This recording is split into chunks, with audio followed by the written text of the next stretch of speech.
All right, I will say good morning, a good tavach. Hopefully everybody had a beautiful, uplifting, and meaningful Shabbos. Sorry if there was ambiguity on the Daf Yomi message about who was giving the shir this morning. The general call is, unless I say it's someone else explicitly with a name, an address, a social security number, it's going to be me. It's going to be me, guys. I'm sorry. For better or for worse.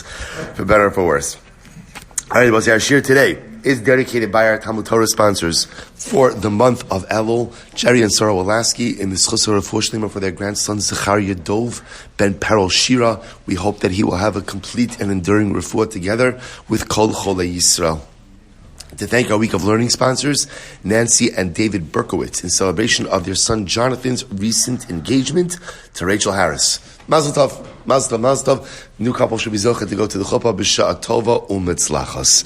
But with that, let us begin. We have a great daf ahead of us today. So actually, we made good ground. We covered good ground yesterday's daf. Today's daf is daf Zayin 7, and we are picking up Emirat Hashem on the last line of Vav Amud Beis. Amar Rava. Rava says as follows. So some more interesting cases regarding Kiddushin. Amar Rava, Tein Mana Leploni, Ve'akadesh Lecha. This is an interesting case. Rachel says to Ruvain, you go ahead and give a maneh. Maneh is an amount of money, right? You give a maneh to Shimon. Okay, following this, Rachel says, right, Tein Mana Leploni Ve'akadesh Lecha. Right? So Rashi says, Ve'akadesh Lecha, Ukishanas Novo, Amar Le Yiskachi Li Mikudeshes Va'ap Agav Lo Mati Ana Liyada. So Rachel says to Ruvain, give a maneh to Shimon, and I'll become Mikudeshes to you. So Rashi fills in the blanks over here. And Rashi says what ends up happening is Reuven gives it to Shimon, and after he gives it to Shimon, he says to her, Hare'at mikudeshes li, right? B'mana shenasati l'Shimon. What's the halacha? Mikudeshes. It works. Now, why does it work? Midin arev. It works, I will say, from the same basic mechanics of a guarantor. Now look at Rashi. Midin arev. Mimash shematzinu b'Torah sha'arev mishtabid l'malva ani yecholun l'mod. I will say, what is an arev? An arev is a guarantor. So, for example, Reuven lends Shimon money. Am I speaking? No. I'll speak closer. Sorry. Reuven, it's me. I'm sorry. Reuven lends Shimon money. And remember again, and Levi decides to go ahead and be a guarantor for the debt. Now I will say, guarantor becomes a guarantor even though what? Nothing is being given to him. Right? In other words, you could have a situation where a guarantor gets something, but really a person is created as a guarantor even though he has received nothing to be meshabed himself. So what do you see from the din of an arev? What you see from the din of an arev is you could create a shibud. You could create, I'll use the shibud is probably not the right word, but you could go ahead and be meshabed yourself. You could commit yourself to something even though you have not received any item, even though you have not received any benefit. So when there are arev lav avakav lo mati anal yadei. I'm going to read fast. Yaakov Ben Zakin made me self-conscious that I give this year to. He's not used to listening to me at less than 1.5 speed. So I'm gonna, yeah. And I get that a lot. Okay, so I'm gonna make a conscious effort today. Thank you, Yaakov. So, it's not elul unless you're mavayish someone barabim. You know, come on. And so the Gemara says as follows. So we did arev. So arev lav afagav b'lamati anal yadei kameshabed nafshe. Both saying arev, a guarantor commits himself to something even though he has received nothing tangible in return. So arev creates a paradigm for us that you could go ahead and commit yourself to something, right, based on a transaction, even though you are not the beneficiary of the transaction. So based on that, if Rachel says to Reuven, I'm willing to be married to you if you give a maneh to Shimon. So that actually works to create Kiddushin, even though Rachel is not actually receiving anything. It works because it's based on the framework of Arev. Incredible. So the Gemara says, so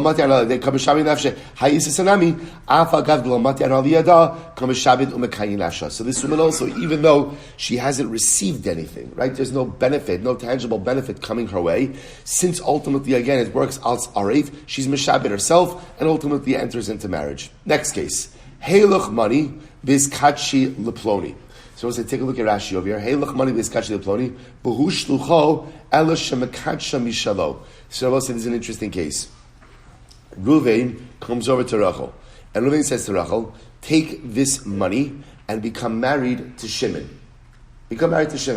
So we'll say at first glance doesn't seem to be a very big deal because Lamaisa, Reuven is acting as Shimon's shliach. And we're going to see you could actually affect marriage through a shaliach. What's the wrinkle over here? The wrinkle over here, interestingly enough, is Reuven, the shaliach, ends up using his own money. That's what Rashi points out over there. So Reuven is the shliach of Shimon, Ella shemekadsha mishalo. But whereas in a typical case of shlichus, the shliach would be using the money of the Baal, of the soon-to-be husband. Here the shaliach is using his own money. So what's the halacha? So the Gemara says, Mikudashas, ultimately again it works. Now why does it work? Midin Eved Kinani. Very interesting. It works based on the same mechanics of Eved Kinani. What does this mean? Eved Kinani lav avagav v'lo kachaser v'lo midi kakani nafshe. Now listen, Eved Kinani, technically speaking, can go ahead, bless you, could go ahead and be emancipated, even though, again, he doesn't pay his way out, right? There are different ways that Eved Kinani gains his emancipation. He can become fully emancipated, thereby acquire himself without going ahead and losing any money. Look at Rashi for just a moment. Midin Eved Kinani, Vistam Mastis and the Kaman, Kones Atzma Bekesef, Ayedeh Acherim, Shacherim Poldin Osa B'mabon, Vukona Atzma V'yotze Lecheros, Va'afagav D'lo Chaser Ihu B'hayim Mamona Midi. So both sides, this is very interesting. So in Eved Kinani, again, let's assume right now the typical way that an Eved Kinani is emancipated is he buys his freedom. He buys his freedom. So we're going to learn later on that there's a concept that essentially, you could emancipate or you could pay the emancipation amount for an Eved Kinani. So now you can have a situation where an Eved Kinani acquires himself even though he has not been made deficient, i.e., he has not spent any of his own money. So there's a paradigm that exists where a person could acquire something, in this case themselves, without going ahead and using any of their own funds. Similarly, the Gemara says, "Hai gavranami afagav telo chaser v'lo midi kakanila hai isisa." So too again in this case, I will say the husband Shimon could acquire a wife, so to speak, even though what? He's not spending his own money. Ultimately, again, it is the shaliach, it is Reuven who's spending the money. Now, I will say, the truth is, this case is a bit more complicated because Lamaisa, again, how exactly the mechanics of this work? Does Reuven, the shaliach, have to be making the money? Okay, we're going to leave that on the side. The point I will say is, the Gemara is highlighting two different frameworks for Kiddushin. So the first framework is, again, first case is, Rachel says to Reuven, give a money to Shimon, and I'll become Mikudeshes to you. The Gemara says it works. What's the novelty? Rachel's not getting anything. Why does it work? Based on the concept of a guarantor, of an arev. Case 2, right? Shimon is sending a shaliach Reuven to be Mekadesh a woman. Shimon says to Rachel, accept this money and become Mikudeshes to Shimon. Only one issue, which is Reuven is using his own money. It works, als Eved Kinani. What does Eved Kinani teach us? That you could acquire something even without spending your own money. Right? Because Eved Kinani can be emancipated even if he doesn't spend his own money. Good. Two different paradigms. Gemara says as follows. Next. Teiman leploni, va'kadesh ani lo. So we'll say another interesting case. Right? So now, let's say in this case, Rachel is saying, give a money to Ploni. Right? So Rachel says to Reuven, give a money to Ploni, and I will become Mikudeshes to him. All right, so in this case, it's actually very interesting. And this actually shouldn't work based on what we've learned before, namely that halacha l'maisa, so Kiddushin cannot be a woman-driven process. But watch how this does work. So one more time. Rachel is saying to Reuven, take this mana and give it to Shimon, and I will become Mikudeshes to him. Okay, look at Rashi. V'akadesh ani lo. Rashi says, v'hu kiblo v'amar lo, his kadshili bekach. So the Gemara says as follows. So Mikudeshes midin shnehem. Ultimately, this case works, but why does it work? It works both because it's a combination of Eved Kinani or Arev and Eved Kinani. Watch this. Arev, lav afagav lo kamat hanu aliyadei kameshabei nafshei. So an Arev, we'll say, what does Arev tell you?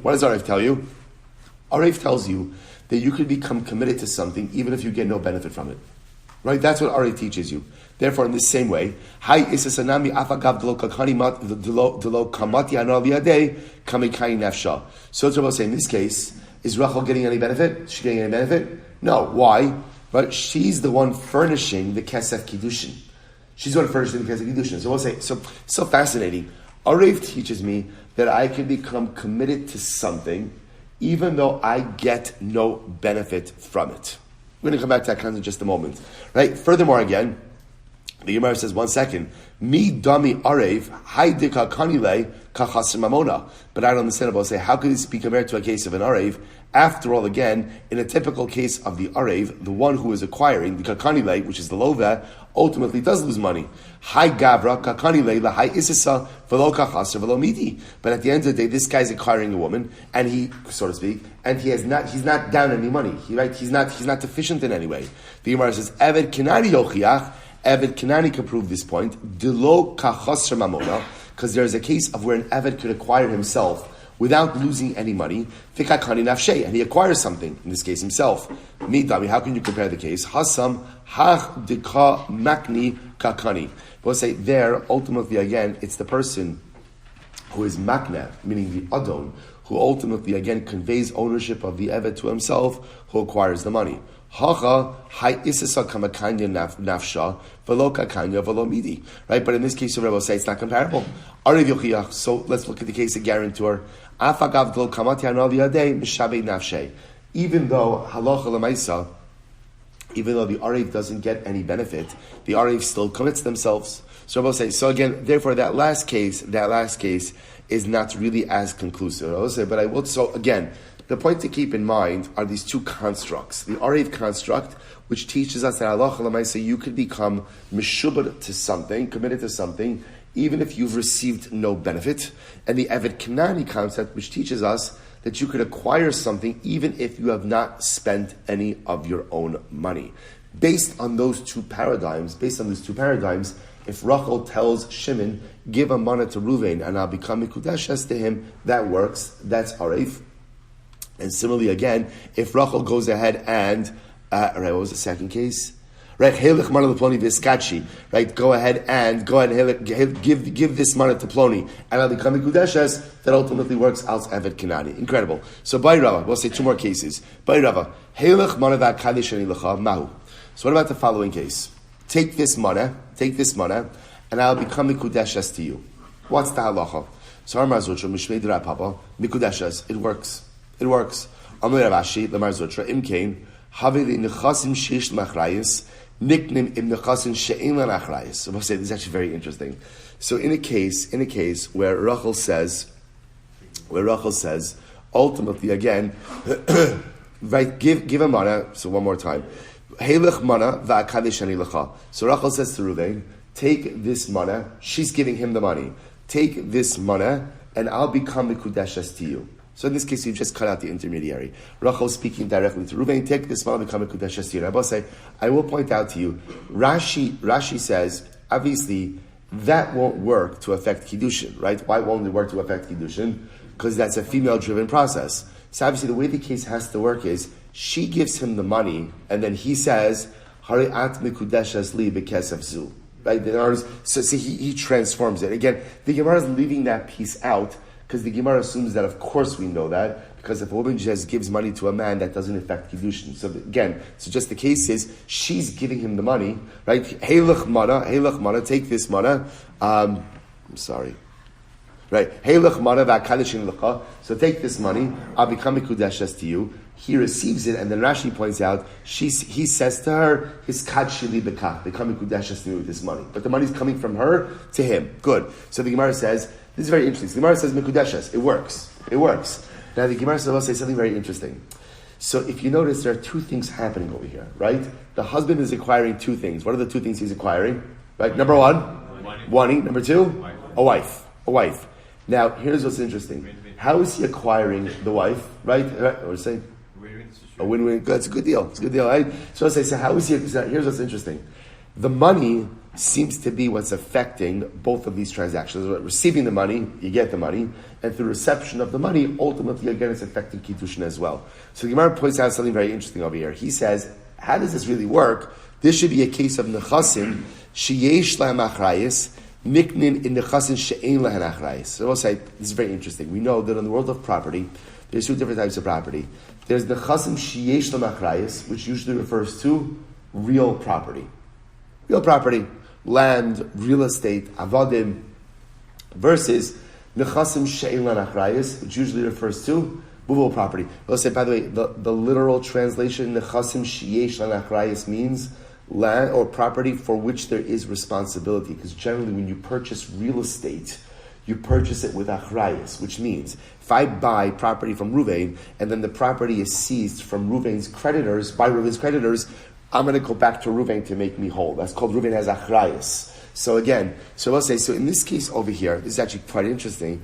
In this case over here, the assumption is the money is nechasim she'ein len achrayis. Right? It's movable property. A wife is like nechasim she'ein len achrayis. It's like real property. So the Gemara says it's interesting that what's happening over here, through the mechanism of money, which is nechasim she'ein len achrayis, you are acquiring what? Nechasim she'yesh len achrayis. And I was saying halacha, that doesn't normally work.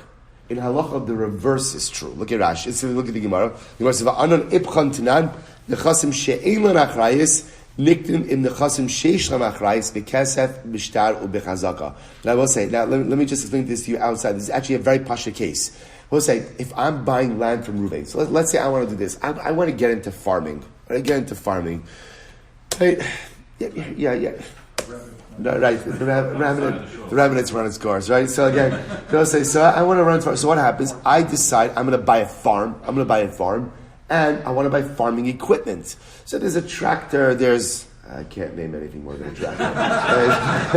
I'm probably not cut out for this line of work. But anyway, there's a big tractor, a little tractor, right? A medium-sized tractor. It's a whole bunch of tractors, right? So I say, so what do I do? I go over to Ruvain, and I say, Ruvain, I want to buy the land.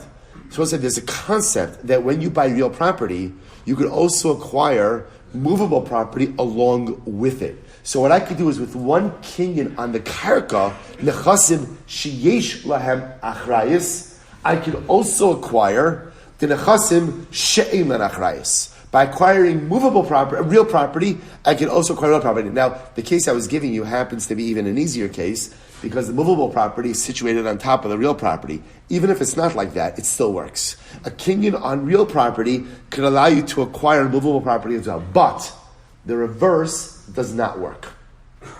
So in other words, if I were to acquire the tractors, let's say I acquire the tractor, kesef, right? I give him money, right? Or chazaka, I go ahead and or mashicha. So I go ahead, I acquire the tractor.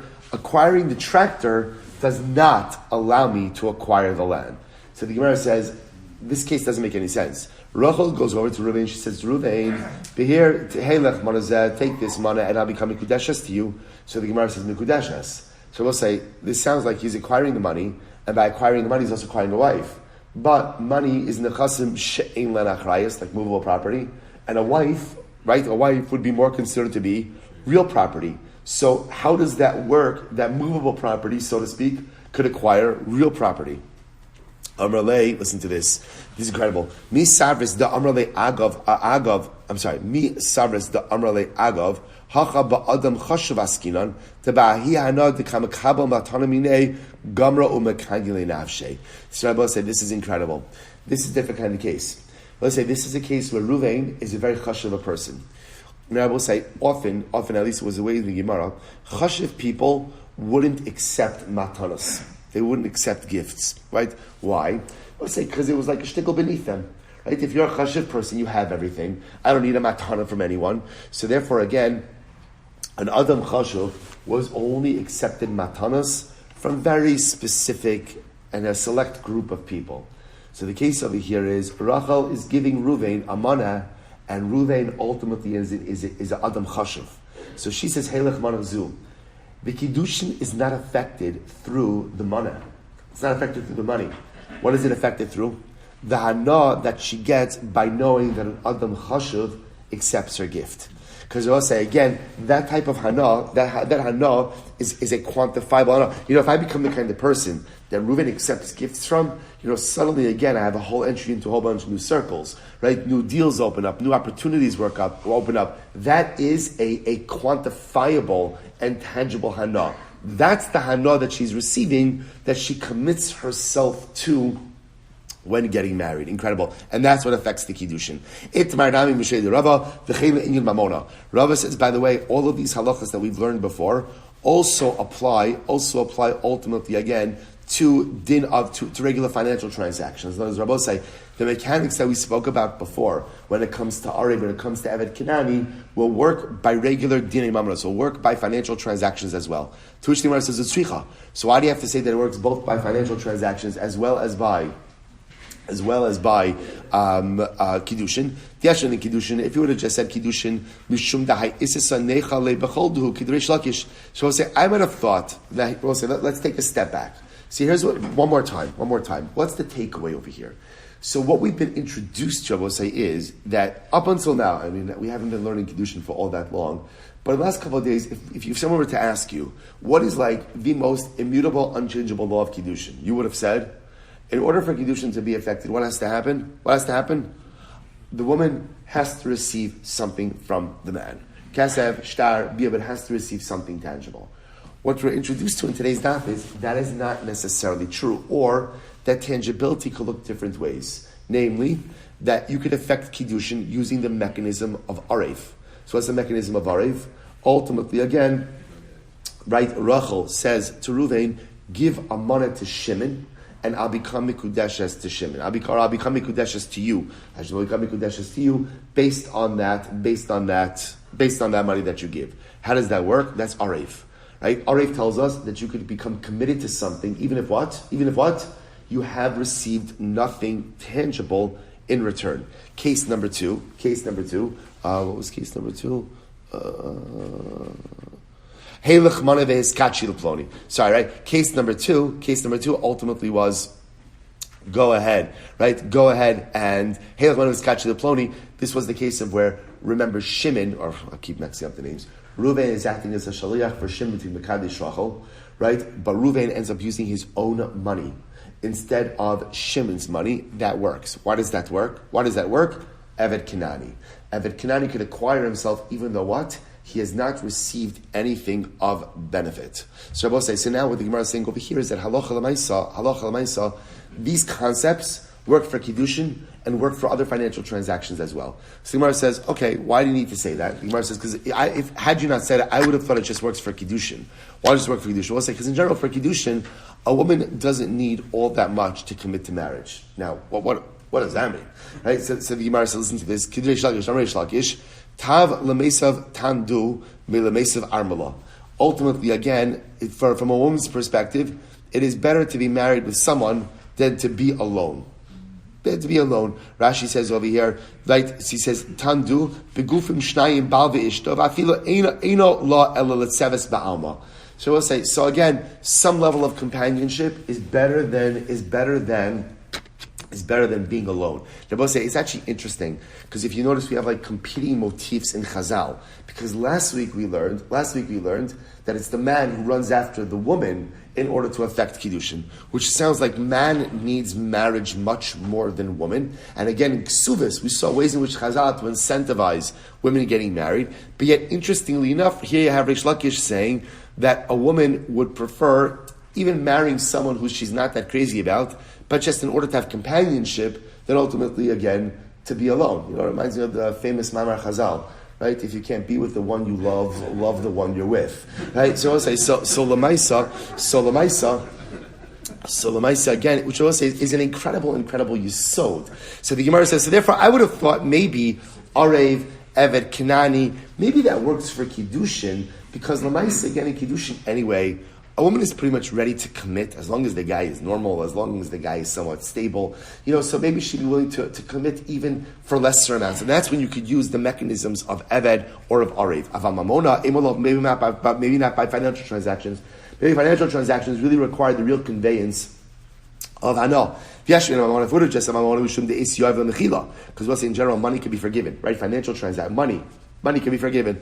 Aval Kiddushin emolo, but by Kiddushin not. Therefore, you need both cases. Therefore, we'll say we emerge with this with really four concepts. Number one, the concept of Aref, that Allah Kalamaisa, you could commit yourself to something even though you've received no benefit. Number two, that you could acquire something even if you have not given away any funds, right? Number three, that these concepts apply both to Kiddushin as well as to Mammon. And number four, which is also interesting about say is that a woman could become Mikudeshes if she receives non-tangible Hana. right? What was the case of non-tangible hana? Where she's giving money to Ruvain. Ruvain is an adam chashuv. What's the non-tangible hana? That an adam chashuv is accepting my gift, right? That's enough. That's change of status is enough for her to commit herself as well. Incredible. Well, I'll just mention this idea. I'll just mention that it's fascinating that the way the Gemara describes an arev, a guarantor, is an arev is someone afagav dolomati hana liadei kameshabed nafshe. Even though a person receives no benefit, they commit themselves. So I was thinking about this concept a little bit last night, and this idea, we have a concept of arev also, or a concept of arvus. Kol Yisrael arevin, either zeh bazeh or zeh lozeh, different girsaos. The concept of mutual responsibility. The din of arvus says that as a klal, as a people, we are responsible for one another. And I will say this this line was incredible. What does it mean to be an arev? To be responsible for each other means, even if you don't get any benefit through your arvus for another Jew, you're still mishabed yourself. Right? Sometimes we'll say, in relationships, we're often very utilitarian. And before we invest in a relationship, we're getting about what's in it for me? What's in it for me? But there are certain types of relationships in life that have to be selfless relationships. That it's not about what's in it for me, but it's about the fact that I'm committed to this, even if I can't recognize any tangible benefit. What does it mean to be part of Klal Yisrael? What does it mean, Kol Yisrael Arevim Zeh Bazeh? What does that mean? It means I'm an arev for you, and you are an arev for me. And what does it mean to be mutually responsible for one another? Afagav delabati hana liyadeh. Even if you get no benefit from that arvus, or no perceived benefit from being responsible for your fellow Jew, I'm still committed. I'm still going to say that's what it means to be an arev. That's what it means to be responsible for. Even if you can't recognize any tangible benefit, we are still all responsible. We're still all mishabed towards one another. Incredible. Let's go back there. Says the Gemara, Amar Rava. We'll say first white line. Great cases here. His kachi l'chatzeai. So we'll say, listen to this. A man says to a woman, become mikudeshes to half of me. Right? So this is Ruvain saying to Rachel. Right? Become mikudeshes to half of me. Okay, mikudeshes, it works. It works. Chatziech mikudeshes li. If Ruvain says to Rachel, I'm being mikadesh half of you, ain't a mikudeshes. It doesn't work. I don't understand. Maishna chatziecha mikudeshes li, deinu mikudeshes. So we'll say, so Abai says, Rabbi, I don't understand. Why is it that if he says, half of me, right, if Reuven says, half of me is mikudeshes to you, or half of me is marrying you, it works. But if he marries half of her, it doesn't work. So very simple. Isha amrach, manav lo chatz isha. Because the Torah says a man can marry a woman, not half a woman. Right? Either in or you're out. Either in or out. You can't marry half a woman. Either a whole woman or none. Right? We'll say on the other hand, okay, it's the same thing. You can't marry half a man either. So what's the pshat? Listen to this. So remember again, a woman can't marry two men. Technically speaking, on a biblical level, a man can marry two women. This is what he means to say to her. So Reuven says it's fascinating. So ultimately, again, when Reuven says to Rachel, become mikudeshes to half of me, that's another way of saying what? I may marry additional women. Rachel should run, right? But right? I may marry additional women, right? That's what he's saying.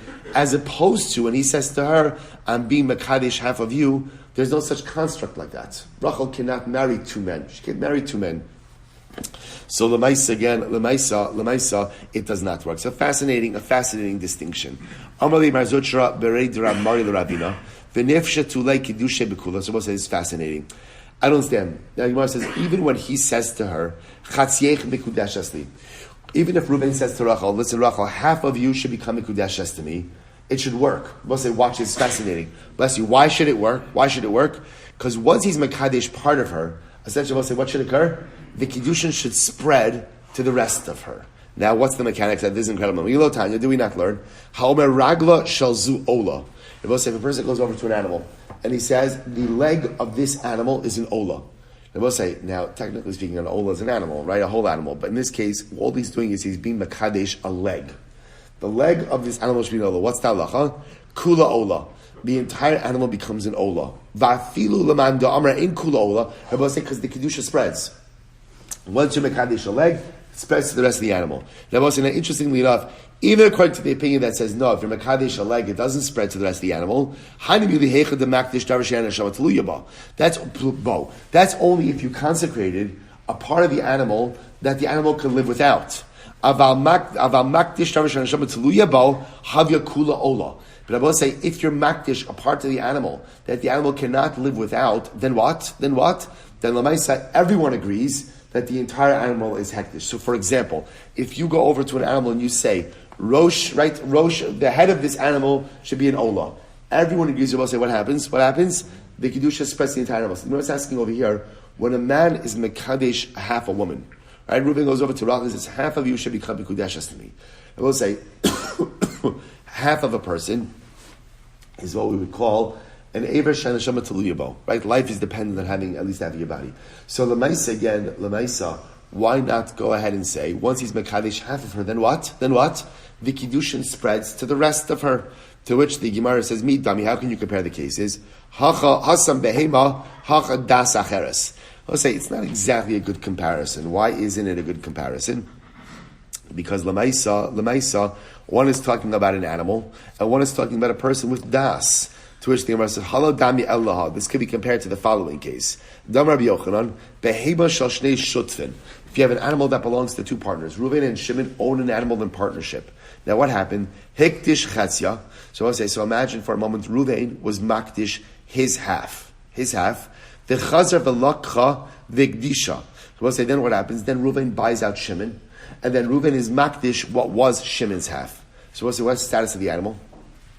What's the status? Kiddusha ve'ena kreva. So the halach is, we'll say, ultimately, again, it has hekdish, but it only has financial sanctity. It does not have physical sanctity, therefore it can never be offered up as a carbon. But we'll say, take a look at Rashi for just a moment. Rashi says, Halo damya, from the bottom, Maskanat terusahu, ein davar zed doma el lebehema shal shnei shotvin, di'ika das achares hama'akeves ba, v'hasam lo amrin detiktash kula, v'alpia echad, ve'ena kreva. Rashi says, Halo b'tchilas ekdisha, lo niras the karev, shlo kidsha ela chatzia. So we'll say, the point over here is, what do you see from this case? Here you have two people owning an animal jointly, Reuven and Shimon. Reuven is makdish his part. Shimon was not makdish his part. So you have an animal that's partially consecrated. The fact that later on Reuven goes ahead and buys out Shimon and now is makdish the other part, that's fine. So now it's fully kodesh, but it never attains the level of physical sanctity. And most what it becomes is financial sanctity, right? Kiddusha's damim, and therefore as a result, ultimately it's kadosh, but it can't be offered up. It could be, you could create a tmura. Remember, if you exchange it for another animal, it creates a tmura. And ultimately, again, its tmura has the same status, ultimately, again, of the animal itself. Now, pause here for just a moment. For our purposes, again, what does this show you? So this shows you, that when there is, there's two cases. The case of a person who is makdish, let's say the head of an animal. Let's go with the head because everyone agrees in that case. So everyone agrees, if you're makdish the head of a sheep, right, for an ola, what's the halacha?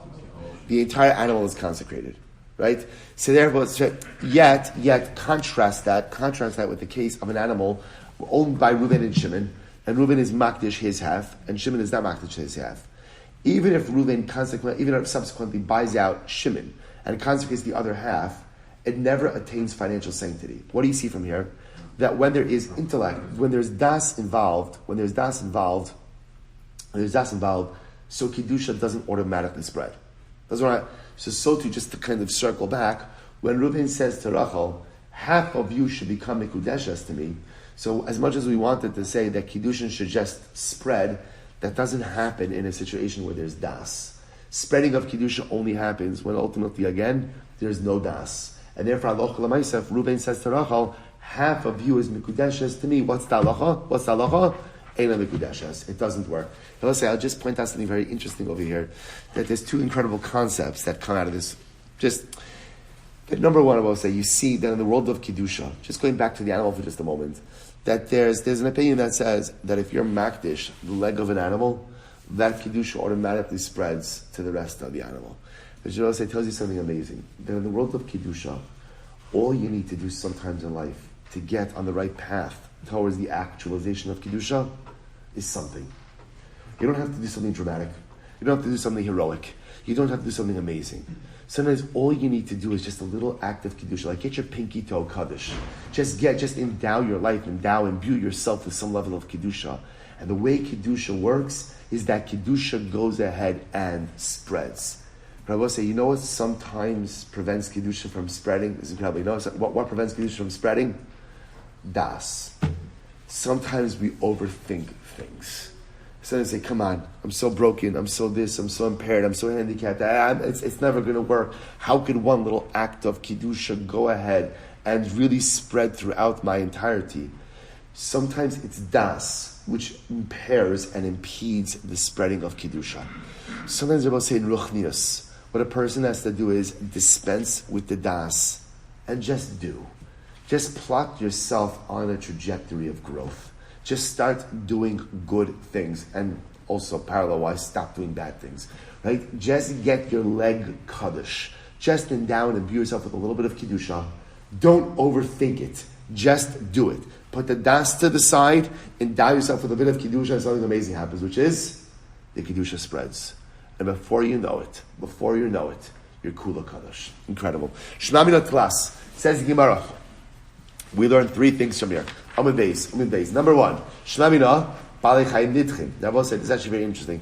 Balei chayim nidchim, Rabbi means that sometimes what we learn is that sometimes nidchim means set aside. Set aside.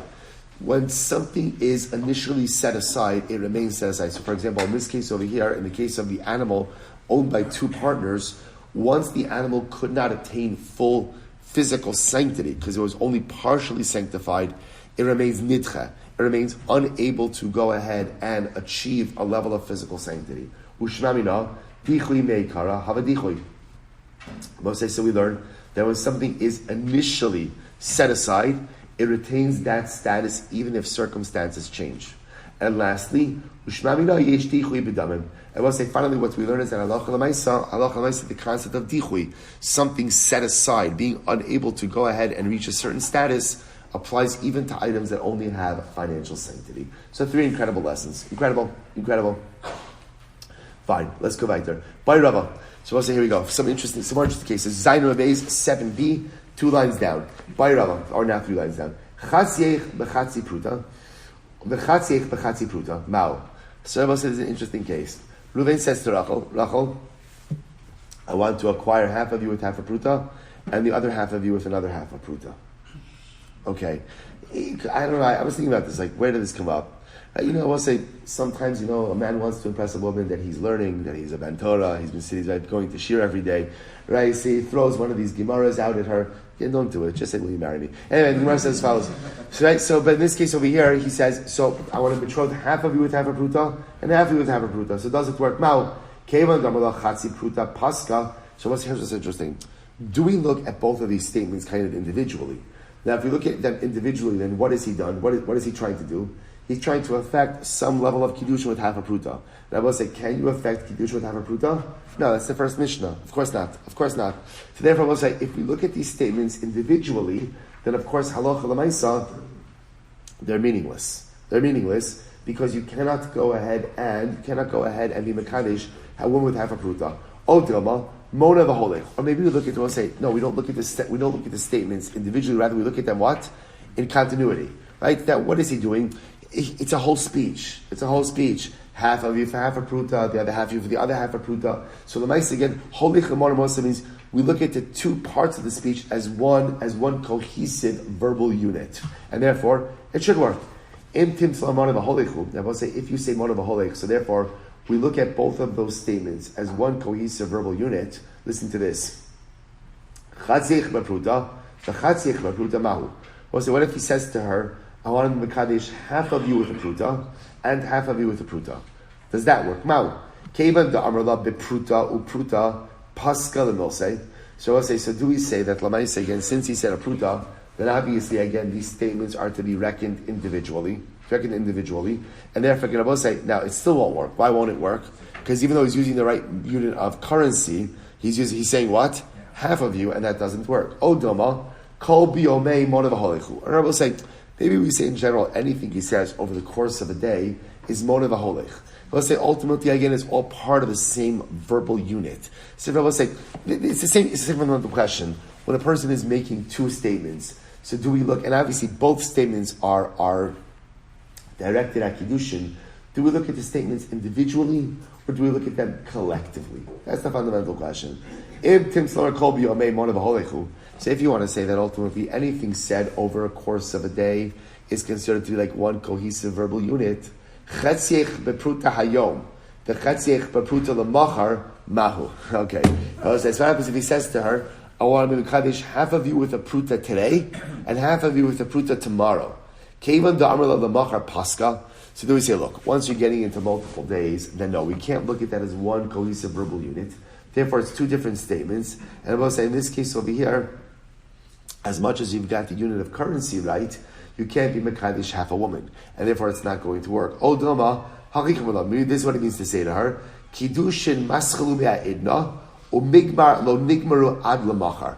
Maybe what it means to her saying like this, I'm starting a process. And the process begins today,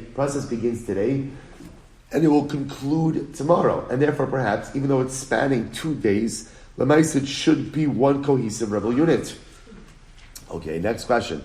Shnei chatziech bepruta mahu. What happens if he says to her, I want to be mekadesh both of your halves with one pruta? Okay, interesting case, right? Two halves with one pruta. Now, now, what's the nice part of this? The nice part is, excuse me. The nice part is, ultimately, again, it is, right? There is one statement, right? So that's good. So I'll say, let's know what we have going for us. It's always good to start with what you have going for you, right? So what do we have going for us? Number one statement at one time. Number two, what else do you have going for you? Correct unit of currency. What's working against us? Halves. Shnei chatziech. So now, here, he's making both statements at once. Also, on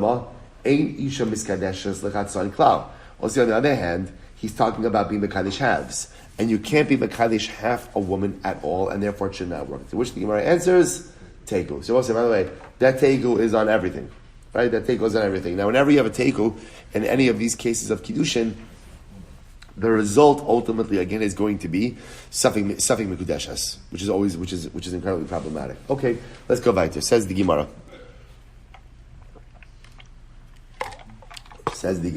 Why Rava? Listen to this. Shtei b'no sacha l'shtei banai bepruta mahu. This is a fascinating case. Let's imagine the following situation. Reuven has two sons. His sons have appointed him to be the shaliach to accept Kiddushin on their behalf.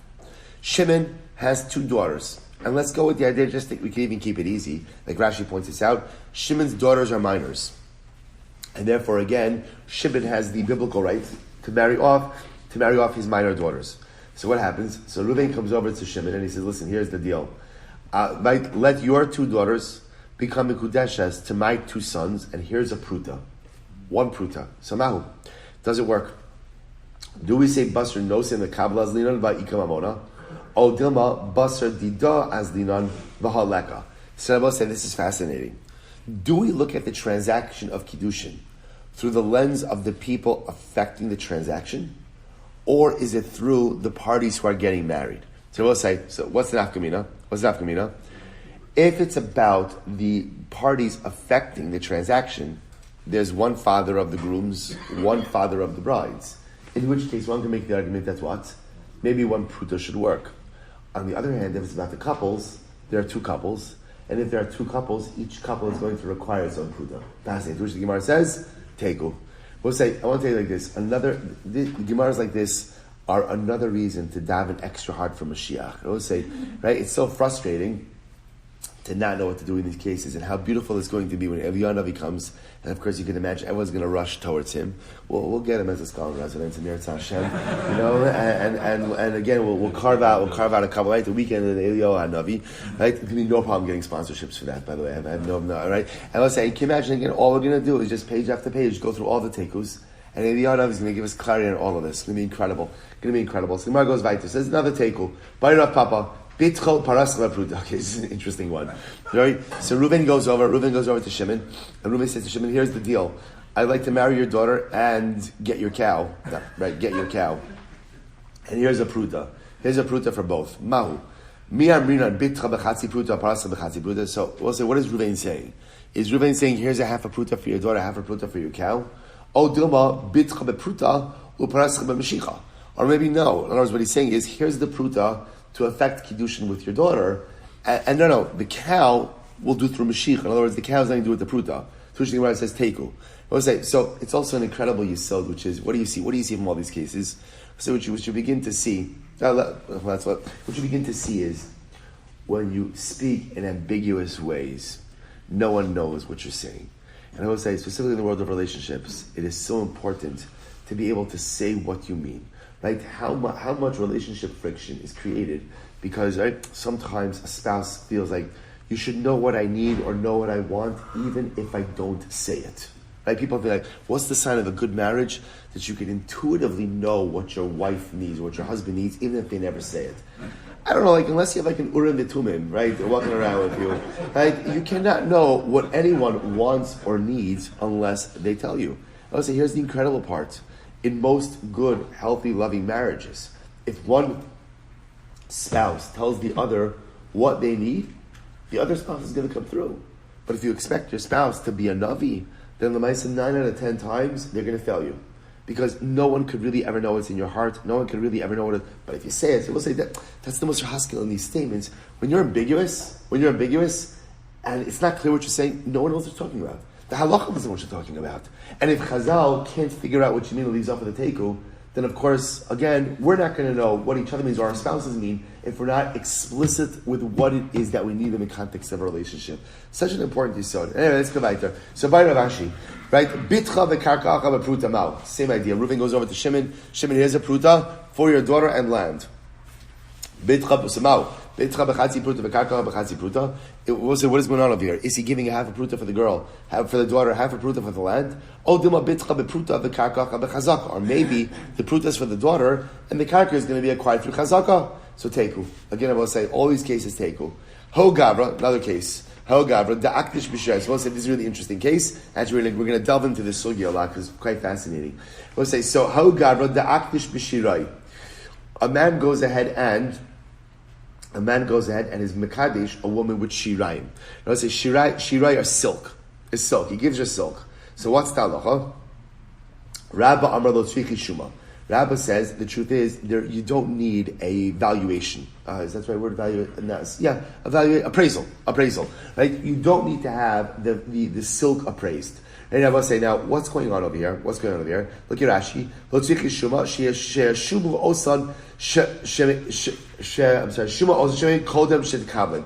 So I'll say ultimately again we don't need it appraised. Now, Bepashas, why don't you need it appraised? Because it's clear that what? It's worth more than a pruta. Okay, Rav Yosef Amar Tzrichi Shuma. Rav Yosef says, no, it needs an appraisal. So the Gemara says, Ida Amar La B'Kol Duhu. So what's the case? Ida Amar La B'Kol Duhu. Kuli Amar La B'Kol Tzrichi Shuma. So I don't understand. If Reuven says to Rachel, B'Kam Mikudeshes to me with any amount, i.e. just a pruta, so then everyone should agree that it doesn't require an appraisal. Because obviously what? Obviously the silk is worth more than a pruta. If he said become mikudeshes to me, with 50 silver pieces, whatever, right? 50. Below shavu chamshin, now if the silk is not worth 50, halo shavu, then it's not worth anything, and obviously the Kiddushin doesn't work. So kipli, you're supposed to say, what's the case? Damar chamshin of shavu chamshin. So supposed to be very interesting. The case over here is where Reuven gives Rachel a piece of silk, and he says, become mikudeshes to me with the value of 50 silver pieces. Right? He gives her the silk. Now it happens to be the silk was worth 50 silver pieces, but there was never an official appraisal beforehand. So watch this. Rabba Amar Lo Tzrichi Shuma. Rabba says it doesn't need an appraisal. Why not? Da Shabu Chamshin. We're good to go. He said 50 and it's worth 50. Rav Yosef Amar Tzrichi Shuma. Rav Yosef said no, it requires a Shuma. Why? Kevan de Isisa Lav Bikia B'Shuma. Since ultimately, again, a woman is not necessarily well versed in appraisals, Lo Samcha Daita. She may think, or say that what? Maybe the silk is not worth 50, and therefore doesn't really commit herself to the marriage. So I will say, so a very interesting idea over here. And this gets into, so again, so according to this first version of the Machlokas, Reuven is saying to Rachel, become Mikudeshes to me with the value of 50 silver pieces. And what does he do? He doesn't give her silver, he gives her silk. And it happens to be the silk was worth 50 silver pieces, but there was never an official appraisal. So now Rabbah says, we're good. He said 50, it's worth 50. Rav Yosef says, we're not good. We're not good, I'll tell you why. Because I will say, she may not know how much the silk is worth. And she may assume that what? That the silk is actually worth less than 50 silver pieces, and therefore, as a result, she doesn't commit herself to Kiddushin. Therefore, essentially what Rav Yosef is going to say is that if you're going to use a physical object to go ahead and actually affect Kiddushin, there must be a formal appraisal before that is used. An alternate version of this, the Chol Du Nami Pligi.